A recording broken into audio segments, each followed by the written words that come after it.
하나님 말씀 보겠습니다. 오늘 주일에 하나님께서 우리에게 주시는 말씀은 신명기 16장 9절로 12절까지의 말씀입니다. 구약성경 신명기 16장 9절로 12절까지의 말씀, 우리 다 찾으신 줄 알고 함께 봉독합니다.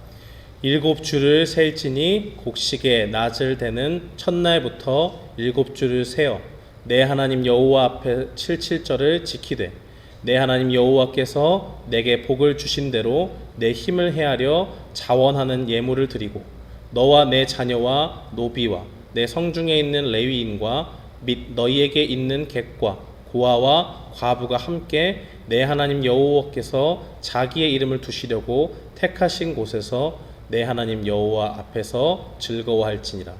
너는 애굽에서 종되었던 것을 기억하고 이 규례를 지켜 행할지니라.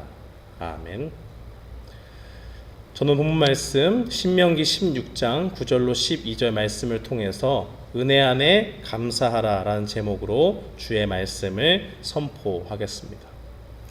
오늘 본문의 내용은 신명기 내용의 일부입니다. 신명기는 이스라엘 백성들이 이제 약속의 땅에 들어가기 전에 모세를 통해서 하나님께 예전에 받았던 그 율법의 그 내용들을 다시 한번 마음에 새기는 그러한 내용들을 담고 있습니다. 애굽 땅에서 노예였던 이 이스라엘 백성들은 하나님의 은혜 가운데 애굽에서 나올 수 있는 그 출애굽의 은혜를 경험했습니다. 그러나 이제 출애굽을 경험한 그 사람들은 대부분 광야에서 죽게 됩니다. 왜냐하면 하나님께 이러저러한 일로 불순종의 그러한 모습들을 보이게 돼서 하나님께서 그들을 가나안 땅에 들어가지 못하고 광야 가운데서 죽게 하셨기 때문입니다. 이제 모세 앞에는 이 신명기의 오늘 본문 말씀을 받아들고 있는 이 사람들은 이 가나안 땅 앞에서 서 있는 이 출애굽의 은혜, 그 당시에 홍해를 건너고 했던 그런 사람들이 아니라 새로운 세대, 그 은혜를 경험한 그 다음 세대들이 서 있습니다. 이 백성들은 출애굽을 직접적으로 경험한 세대는 아닙니다. 그러나 하나님이 그들에게 주시겠다고 약속한 땅, 그 가나안 땅에 들어가기 전에 그들의 조상이 하나님께 어떠한 은혜를 입었는지를 기억해야만 했습니다. 그렇지 않고서는 이 우상 숭배가 가득한 가나안 땅에서 하나님만을 주인으로 삼고 하나님만을 의지하는 그 믿음을 지킬 수가 없었기 때문입니다. 이 오늘 신명기의 말씀을 듣는 세대는 우리와 다르지 않습니다. 우리는 직접적으로 홍해가 갈라지는 그런 것들을 본 적이 없죠. 그러나 기록된 말씀을 통해서 그 역사가 하나님께서 하신 일이다라는 것을 믿음으로 고백하고 하나님이 행하신 구원의 역사라는 것을 확신합니다. 이 모세는 이 출애굽의 직접적인 체험을 하지는 못했지만 하나님의 백성으로 부르심을 받은 자들을 향해서 말합니다. 너희가 지금 여기까지 온 것은 하나님의 은혜다. 하나님이 지금까지 너희에게 베풀어 주신 그 은혜를 기억하라. 그리고 매년마다 하나님이 주신 절기를 통해서 그 은혜에 감사하라 라고 그렇게 말합니다. 이 세상은 아직 정복되지 않은 가나안 땅과도 같습니다. 정복되지 않은 가나안 땅은 어떻습니까?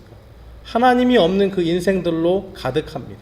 하나님을 조롱하고 멸시하고 우상 숭배자들의 소굴입니다. 만약 그 속에서 하나님의 은혜를 기억하지 않은 채 그 땅에 들어가게 된다면 그 땅이 비록 적과 꿀이 흐르는 땅이라고 할지라도 그들은 하나님에 대한 신앙을 잃어버리고 쉽게 죄의 유혹에 빠져 그들의 영혼이 멸망길로 갈 수밖에 없는 겁니다. 오늘날 우리는 이 세상에 살면서 수많은 유혹에 넘어지고 힘겨워합니다. 어떻게든 하나님의 말씀을 붙잡고 살려고 하는데 주변에는 호의적인 사람도 있지만 그렇지 않은 사람들이 많아요. 직장에서 또 학교에서 또 가정에서 공공장소에서 우리의 믿음을 지키려고 할 때 하나님을 모르는 사람들이 우리를 향해서 손가락질합니다. 우리를 보고 조롱하고 하나님의 말씀대로 살려고 하는 것을 비웃습니다.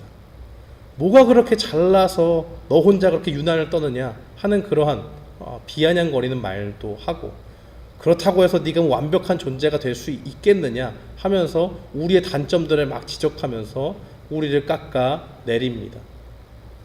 하나님이 뜻하신 바가 있어서 우리에게 잠시 고난의 순간이 주어지면 또 어떻습니까? 그 시간들을 보면서 더욱 심하게 우리에게 비방하고 조롱하는 그러한 말들을 쏟아놓죠. 하나님 믿는데 왜 너한테 이렇게 힘든 시간이 왔느냐? 네가 다른 사람과 다를 게 뭐냐? 하나님 믿는데 나도 힘들고 너도 힘들고, 네가 믿는 하나님이 정말 살아계셔서 역사하시는 그 하나님이 맞냐 하면서 따지듯이 우리의 믿음을 흔들어 놓습니다. 그런데 이런 말을 자꾸 듣고 있으면 우리도 모르는 사이에 그들처럼 하나님을 의심하게 됩니다. 처음부터 그런 것은 아니지만 진짜 저 사람이 하는 말이 맞는 것 아닌가 하면서 우리의 마음속에 하나님이 베풀어 주신 그 은혜를 어느 순간 망각하게 됩니다. 하나님은 이러한 인간의 연약함을 잘 알고 계셨습니다. 그래서 하나님의 백성들이 매년 지켜야 할 절기를 통해서 하나님이 베푸신 그 은혜를 기억하도록 하신 겁니다. 하나님은 오늘 이 땅을 살아가는 우리에게도 그 하나님의 은혜를 잊지 않고 기억하기를 원하십니다. 오늘 맥주 감사절의 말씀을 들으면서 우리가 받은 그 하나님의 은혜를 기억하고 감사하는 그러한 우리 모두가 되기를 주님의 이름으로 축원합니다. 이 신명기서 16장 1절로 17절에 보면 세 개의 절기가 나옵니다. 6월절과 77절, 또 초막절인데요. 소위 이스라엘 사람들이 지키는 3대 절기라고 이야기를 합니다. 6월절은 이제 넘어간다라는 뜻인데, 우리가 잘 알듯이 출애굽 때에 10번째 재앙인 그 장자의 재앙이 있지 않았습니까? 애굽 땅과 모든 그 첫 번째 난 그 아들들을 다 죽이고 심지어 가축에까지 그런 해가 있었는데, 하나님께서는 이스라엘 백성들에게 어린 양의 피를 문 주위에 이렇게 바르게 되면 죽음의 사자가 그곳을 넘어간다라고 그렇게 말씀을 하셔서 이스라엘 백성들 가운데는 그러한 슬픔이 없었던 그러한 역사를 보고 그것을 기억하는 그러한 절기가 바로 6월절입니다. 77절은 이 6월절 이후의 첫 안식일 다음 날인 이 보리의 첫 단을 드리는 초실절이라고 하는 그 절기가 있습니다. 이 초실절로부터 50일째 되는 날인데 수확의 첫 열매를 하나님께 드리면서 감사와 기쁨을 나눴던 그러한 절기입니다. 초막절은 출애굽한 이스라엘 사람들이 40년 동안 이 광야 생활을 하게 되는데, 장막을 치고 그곳을 생활하면서 하나님이 그들을 공급하여 주시고 지켜주신 그 은혜에 감사하는 절기입니다. 이 중에서도 오늘 본문이 증거하는 것은 77절입니다. 출애굽기 23장은 신명기 16장에 나오는 3대 절기를 똑같이 다루고 있습니다. 그때 하나님께서 먼저 모세를 통해서 이스라엘 백성들에게 말씀하셨기 때문입니다. 출애굽기 23장 16절에 보면 이렇게 증거합니다. 맥추절을 지키라. 이는 내가 수고하여 밭에 뿌린 것에 첫 열매를 거둠이니라. 그렇게 이야기를 합니다. 이 맥추절은 77절과 동일하게 그렇게 보는 것이고, 이것이 원래 의미는 거두어 수확하는 절기라는 뜻을 가지고 있습니다. 그러니까 이 77절이든 맥추절이든 땅에서 하나님께서 주신 그 곡식의 첫 열매를 수확해서 하나님께 드린다는 점에서 공통점이 있는 것이죠. 한국 교회는 특별히 7월 첫 주가 되면 하나님 앞에 맥주 감사절로 그렇게 지킵니다. 선교사님들이 초기에 이 땅에 이 한국에 복음을 전하실 때, 한국이 그 당시에 농경 사회였으니까 이 봄철에 주된 농산물을 이렇게 잘 가꾸고 하긴 했는데, 그때 드린 것이 이제 보리였습니다. 이게 이제 주로 6월 초순이나 중순에 이제 수확을 하게 되죠. 그러면 이제 수확이 어느 정도 정리가 되면 그 신자들이 하나님 앞에 감사함을 표하기 위해서, 그 수확의 은혜를 감사하기 위해서 7월 첫 주를 맥주 감사절로 지키게 되었습니다. 그러니까 맥주 감사절은 하나님이 그 주신 은혜에 감사하는 절기라고 볼 수 있습니다. 그렇다면 오늘 본문을 통해서 우리가 기억하고 감사해야 할 하나님의 은혜가 무엇인지 살펴보는 일이 필요합니다. 우리가 기억하고 감사해야 할 하나님의 은혜는 무엇일까요? 첫 번째는 하나님이 베풀어 주신 그 구원의 은혜에 감사하는 일입니다. 16장 12절 말씀을 보면 너는 애굽에서 종되었던 것을 기억하라라고 그렇게 말씀합니다. 이 애굽 땅에서 하나님의 백성들은 종으로 살았습니다. 종이라는 것이 무엇일까요? 주인의 명령에 따라 죽기도 하고 살기도 하는 그런 존재입니다. 주인의 뜻을 이루기 위해서 자신의 생명도 바치고 자신의 모든 인생을 바쳐서 사는 인생입니다. 자유가 없이 갇혀 살면서 온전히 그 주인의 밑에 종속된 그러한 인생, 그것이 바로 종으로 사는 길입니다. 애굽 땅에서 하나님의 백성들이 주인으로 섬기던 사람들은 애굽 사람들이었습니다. 이 애굽 사람들은 하나님의 백성들을 괴롭혔습니다. 좋은 주인이 되어서 선대하면 좋겠지만 그들은 날이 갈수록 이스라엘 백성들을 학대했습니다. 요셉이 이 애굽의 총리가 되었을 때는 시절이 좋았지만은 이제 그 요셉을 알지 못하는 새로운 왕조가 애굽 땅에 들어서게 됩니다. 그러니까 그 새로운 왕족이 이 히브리 민족을 보고 하나님의 백성들을 보니까 두려워요. 왜냐하면 그들이 마음만 먹으면 자신들에게 쿠데타를 일으킬 수 있을 만큼의 그러한 사람들의 숫자가 많았기 때문입니다. 그래서 그들이 지혜롭게 행한다고 하는 그 정책이 무엇이었냐면 하나님의 백성으로 그 태어난 아기들을 죽이고 이미 하고 있던 일들을 더욱더 힘들게 고역을 하게 만들어서 그 당시에 비참한 생활을 더욱더 힘들게 해서 아예 쿠데타를 일으키거나 자신들에게 덤비지 못하도록 그렇게 그들의 생활을 힘들게 했습니다. 출애굽기 1장 10절은 그 당시의 상황이 어떠했는지를 보여줍니다. 어려운 노동으로 그들의 생활을 괴롭게 하니 곧 흙 이기기와 벽돌 굽기와 농사의 여러 가지 일이라 그 시키는 일이 모두 엄하였더라. 정말 모두가 힘들어하는 그때에 누구도 우리를 도울 수가 없겠구나 하는 그 순간에 하나님께서는 그들의 기도를 들어주십니다. 출애굽기 2장 23절에서 25절은 하나님께서 그들이 부르짖었을 때에 그들의 소리를 들으시고 그들을 기억했다라고 그렇게 이야기하십니다. 고난 중에 있는 백성들이 있었지만 그들이 정말 그 애굽 땅에서 평생 종살이를 할 것처럼 보였지만은 누구도 돌보지 않는 그러한 연약한 그 백성들이 하나님께서 그들의 기도를 들으시니까 그들이 그 땅 가운데서 나오게 되는 그 은혜를 입었다는 것을 분명히 볼 수 있습니다. 사랑하는 성도 여러분, 이스라엘 백성들을 종살이에서 벗어나게 하신 그 하나님께서 우리의 삶도 종의 상태에서 이제 벗어나도록 그렇게 인도하셨습니다. 성경의 말씀에 보면 우리는 이전에 누구의 종이었느냐? 바로 예수님을 믿기 전에는 모두가 죄의 종이었다라고 그렇게 이야기를 합니다. 예수님은 요한복음 8장에서 죄를 짓는 자마다 죄의 종이라고 그렇게 말씀하십니다. 쉽게 말하면 죄를 지을 수밖에 없는 상태여서 죄의 지배에서 벗어날 수 없는 상태인 겁니다. 벗어나려고 해도 벗어날 수 없는 죄에 갇혀진 그러한 존재, 바로 그들이 예수님을 믿지 않는 그 상태에 놓인 불쌍한 인생들이라고 말하는 것입니다. 이렇게 종처럼 죄에 묶여있는 사람들을 위해서 예수님은 이 죄에 묶여있는 사람들을 향해서 예수님은 말씀하십니다. 너희는 너희 아비 마귀에게서 났다라고 그렇게 말씀합니다. 마귀가 누굽니까? 거짓말쟁이입니다. 하나님을 대적하고 사람을 죄짓게 만드는 존재입니다. 마귀는 그 속에 진리가 없고 거짓이 가득합니다. 사람들에게 거짓을 알려주고 그 거짓이 진실인 것처럼 진리인 것처럼 속이는 자들입니다. 그래서 그 영혼을 속여서 구원을 얻는 참된 진리에게 들어서지 못하도록 속이는 영이 바로 마귀입니다.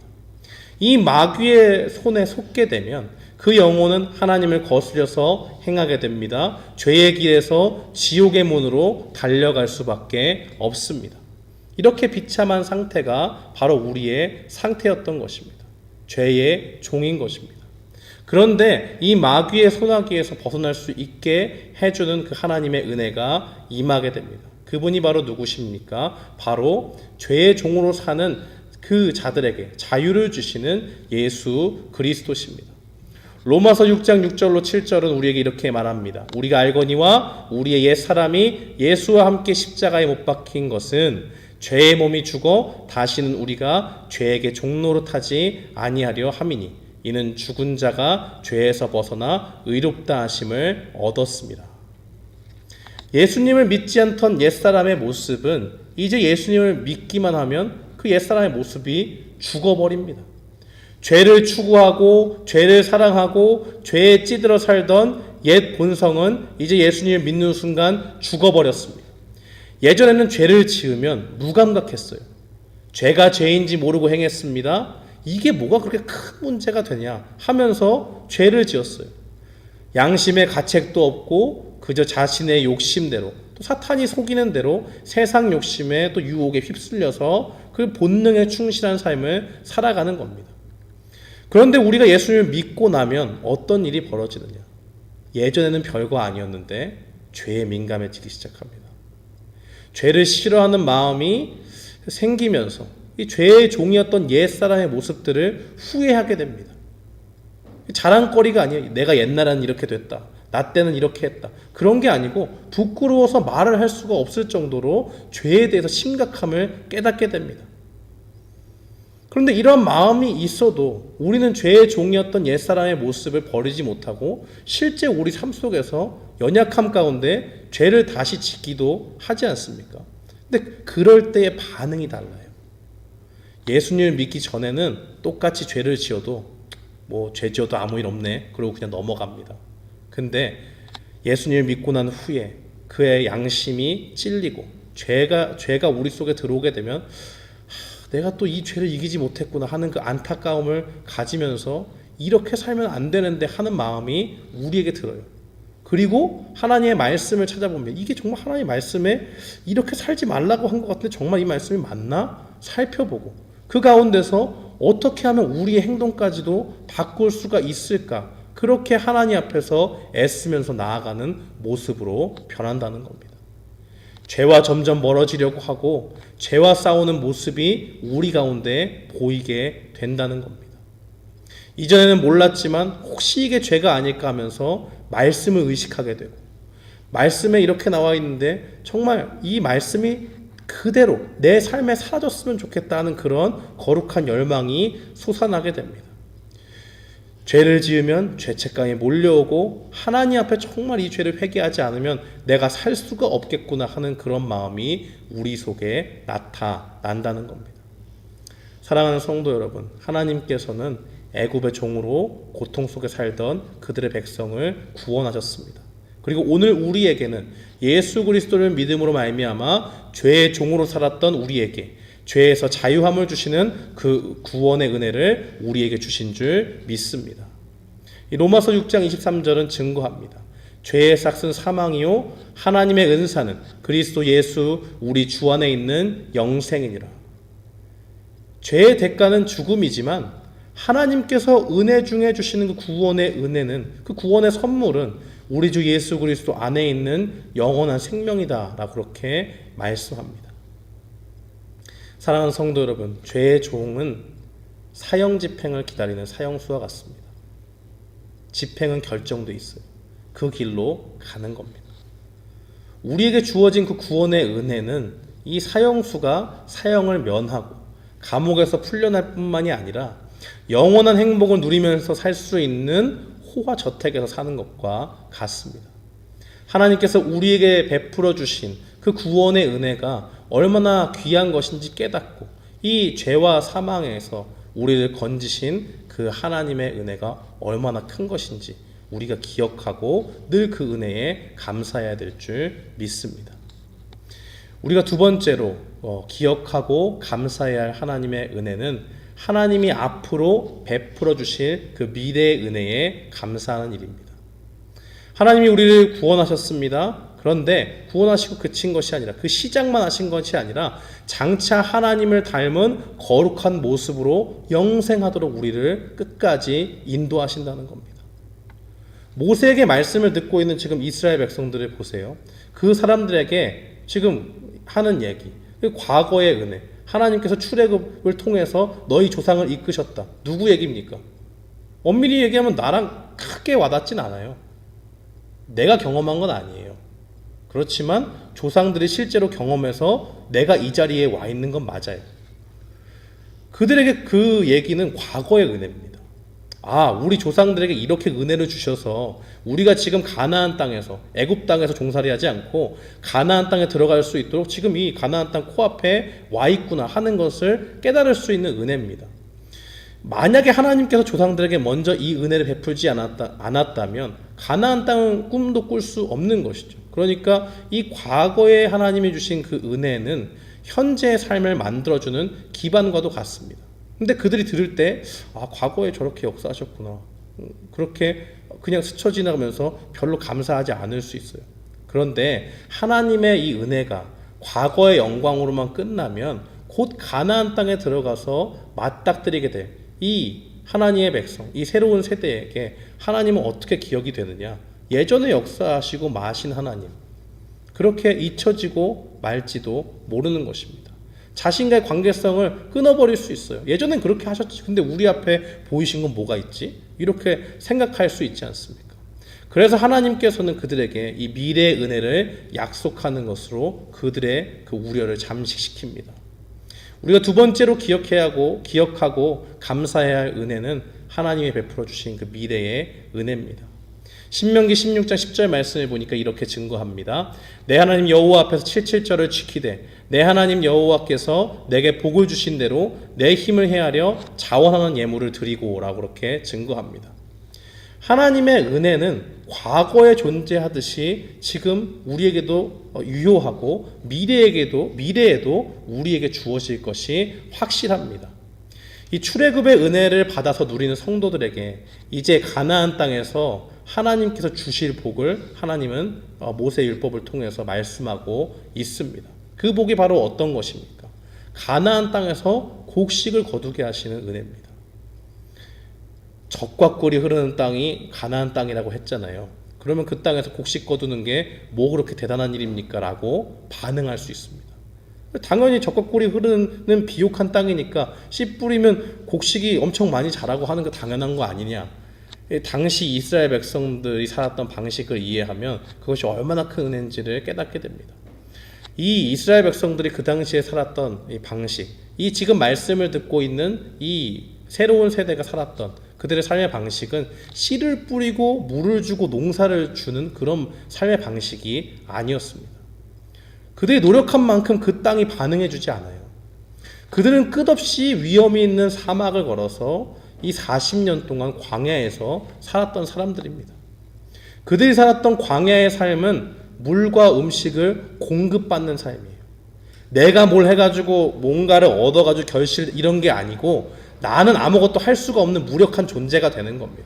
그 가운데서 오로지 공급을 누구로부턴가 받을 수밖에 없는 삶이에요. 이스라엘 백성들이 출애굽하고 나서 가장 힘들어했던 것 중에 하나가 바로 음식입니다. 출애굽기 15장에 보니까 홍해에서 나온 그 이스라엘 백성들이 수르 광야로 들어갑니다. 근데 거기서 3일 동안 물을 못 마셔요. 그러니까 마침내 물이 있는 곳을 발견했는데 거기가 그 유명한 마라라는 곳입니다. 우리가 자주 들어봤잖아요. 마라의 쓴물. 물은 물인데 마실 수가 없는 물. 그러니까 화가 너무 나니까 하나님 불평을 합니다. 광야에서 제가 이스라엘 갔을 때 그 광야의 토지를 이렇게 경험해 본 적이 있는데 거기에 그냥 가만히 서 있어도 덥고요. 바람이 불면은 그냥 열풍이 불고 하니까 숨을 쉬기가 힘듭니다. 바람이 불 때 그냥 부는 게 아니고 깨끗한 바람이 절대 안 불죠. 왜냐? 이 입자가 고우니까 사람들이 밟을 때 발이 꺼져요. 땅이 꺼지는 거죠. 그러면 먼지가 나잖아요. 이게 긴 행렬로 나오고 바람을 타고 나에게 묻습니다. 굉장히 불편하고 숨쉬기도 힘들고 뭐 건조한 땅에서 이 물 없이 3일 길을 간다라고 하는 것은 정말 상상하기 힘든 곳입니다. 물만 없는 것이 아니죠. 그곳에는 충분한 음식도 없지 않습니까? 이 민수기 11장에 보니까 이스라엘 백성들 가운데 섞여 사는 외국인들이 불평을 합니다. 그들이 얼마나 음식을 먹고 싶었는지 맛있는 음식이 생각이 나니까 그들이 먹고 싶은 항목을 구체적으로 막 적어요. 얘기를 해요. 생선과 오이와 참외와 부추와 파와 맛. 이 되게 인간적이지 않습니까? 내가 먹고 싶은 것들을 마음껏 먹었던 애굽의 생각이 나요. 비록 그 가운데 종으로 살았지만 그때는 이런 걱정은 없었지. 이렇게 괴롭진 않았지 먹는 것 같다가 하면서 하나님 앞에 불평을 하게 됩니다. 이런 것만 봐도 광야는 어떠한 삶입니까? 뭐 하나 편하게 넘어갈 수가 없어요. 열악한 환경입니다. 물도 없고 음식도 없고 내가 뭔가 노력한다고 얻을 수 있는 게 아무것도 없습니다. 그럼 거기서 씨를 뿌리면 되지 않나라는 생각을 할 수 있는데, 첫 번째, 비가 잘 오지 않으니까 불가능합니다. 두 번째, 계속 구름기둥 불기둥이 인도하는 대로 따라가야 되잖아요. 정착이 불가능해요. 세 번째, 설사 씨를 뿌려도 땅이 물을 먹질 않습니다. 그러니까 이렇게 물을 떨구잖아요. 그러면 이 모래가 이 밑에 깔려 있는 모래가 입자가 곱기 때문에 물이 또르르 이렇게 흘러요. 그래서 계절천이라고 하는 게 생기죠. 지형에 따라서 비가 내리면, 우기 때 비가 내리면 이 갑자기 강이 만들어지고 천이 만들어서 막 내려갑니다. 우기가 끝나면 순식간에 사라져요. 아무것도 없어요. 그리고 손을 이렇게 들어가지고 찍어 보잖아요. 그러면 손에 여기 이 손금 사이에 다 하얘져요. 호텔에 가서 막 씻어보지 않습니까? 안 없어져요. 고우니까. 그러니까 물이 들어갈 수 없을 만큼 작은 입자로 되어 있는 것이 바로 이들이 걷고 살았던 40년 동안의 삶의 배경인 것입니다. 그러니까 이렇게 여러 가지 일들로 인해서 그들이 뭔가를 해볼 수가 없어요. 경작할 수 없고. 그러니까 하나님께서 그 가운데 뭘 주시니까? 만나밖에 살 길이 없다는 것을 알려주시잖아요. 만나를 통해서 그들을 공급해 주시지 않습니까? 그러니까 이 말씀을 듣는 사람들은 지금 농경은 꿈꿀 수도 없는 환경에서 자랐기 때문에, 또 우리가 설사 씨를 뿌린다고 해도 싹이 나지 않는 그 땅에서 자랐기 때문에 곡식을 거둔다? 우리가 가나안 땅에 들어가서 그 땅이 옥토와 같은 맛이 와닿지가 않아. 이게 정말 상상할 수가 없는 그러한 복입니다. 그렇기 때문에 지금 이 말을 듣는 사람들에게 가나안 땅에서 곡식을 경작한다 라고 하는 것은 큰 감동으로 와닿는 겁니다. 곡식을 얻고 열매를 수확하고 그것을 또 하나님 앞에 감사해서 드린다. 그것은 감사함에 벅찬 그러한 상상과도 같은 그러한 하나님의 은혜가 아닐 수가 없습니다. 10절 말씀은 7질처를 지키는데 내게 복 주신 대로 그 범위 내에서 하나님께 예물을 드리라고 그렇게 말합니다. 두 가지 전제가 깔려 있죠. 하나님이 조상들에게 주시겠다고 한 그 땅을 내가 반드시 너에게 주겠다. 아직은 우리 땅이 아니에요. 근데 주시겠다는 전제가 깔려 있습니다. 두 번째는 광야에서 떠돌고 척박했던 그 땅에서 고생하던 이스라엘 백성들이 씨를 뿌리게 되면 반드시 열매를 준다. 곡식을 반드시 주겠다라고 이야기합니다. 농사를 지을 때 씨 뿌리고 물 주면 정말 잘 자라고 열매가 맺나요? 그렇지 않죠. 그 가운데 해충이 일어날 수도 있고, 지금 세계 곳곳에서 일어나는 일들을 보면 아프리카나 인도나 이런 데 보면 황충이 일어나잖아요. 메뚜기가 크게 자라고 군집을 지어서 그들이 가지고 있는 그 농사 잘된 밭을 다 갉아먹고 휩쓸어 버리는 그러한 일이 있습니다. 아무도 보장할 수가 없어요. 적과 꿀이 흐르는 땅은 좋은 환경인 것은 맞지만, 그치만 하나님이 확실히 말씀하시죠. 그 땅에 하나님이 복을 주실 것이다. 그 복 가운데 너희가 하나님 감사한 예물을 바치라라고 그렇게 이야기하는 겁니다. 지금 이스라엘 백성들 앞에 이 이스라엘 백성들은 가나안 땅을 앞에 두고 있습니다. 가나안 땅은 자기 땅이 아니죠. 그 땅의 거주민들은 강하고 그들에게 큰 성읍이 있습니다. 아직 그들에게 가나안 땅은 주어지지 않았지만 하나님은 지금 그들에게 미래의 은혜를 말씀하십니다. 가나안 땅은 너희가 반드시 차지할 거고 내가 그 땅에서 복도 주겠다. 하나님께서는 이스라엘 백성들에게 미래의 은혜를 약속하시면서 감사의 예물을 가지고 온 사람들이 함께 주님 앞에 기뻐 춤추며 주 앞에 나아오라고 그렇게 말씀하십니다. 사랑하는 성도 여러분, 우리에게도 믿기지 않을지 모르지만 이 미래의 은혜가 주어져 있습니다. 그것은 바로 주님을 완전히 닮은 그 성화의 모습으로 우리가 영생의 길로 끝까지 꼴이 난다는 데 있어요.